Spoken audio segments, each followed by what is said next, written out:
All right, DIY lovers. I know you've seen those viral wood finishing hacks popping up all over your feed. They look magic, right? But let's get real.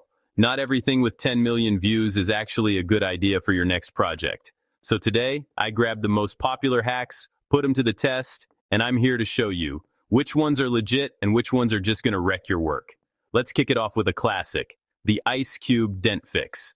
Supposedly, if you get a dent in your wood, you place a damp cloth over it, blast it with heat, and the wood will rise back up like nothing ever happened. Sounds like internet magic. So I made a dent, slapped a wet cloth on, and hit it with an iron.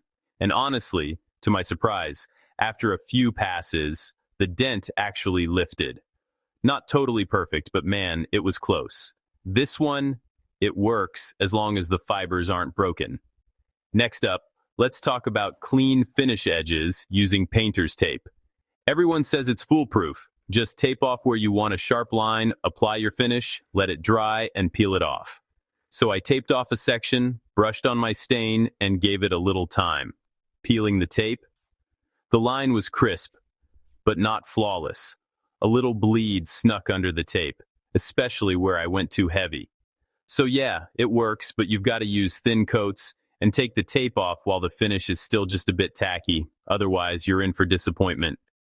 Now get ready for a weird one, the oil and vinegar finish. People swear by it for a cheap natural wood enhancer.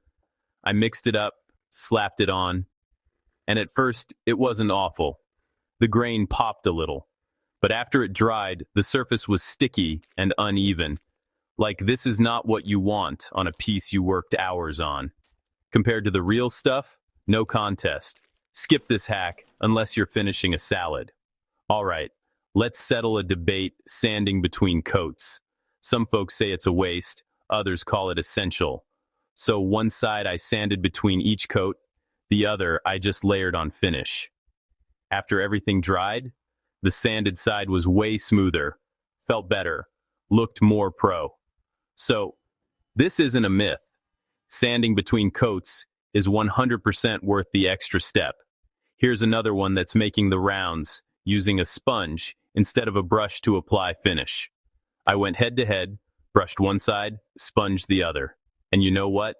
The sponge side looked cleaner. Fewer streaks, more even. Downside? The sponge soaks up a ton of product, so you use more. But if you're doing a small project, it's actually a solid move. So here's the rundown. The ice cube dent fix, surprisingly awesome. Tape for clean edges, works, but only if you're careful. Oil and vinegar, forget it. Sanding between coats, absolutely do it. Sponge finishing, great for smooth results, but a bit wasteful. Bottom line, not every viral hack is garbage, but you shouldn't just trust them blindly. One bad step can ruin hours of work. Now I want to know, have you tried any of these? Did they work for you? Drop your stories in the comments. And if you've got a hack I haven't tested yet, let me know. I'm already lining up some wild ones for the next video. Thanks for watching, and keep building smart.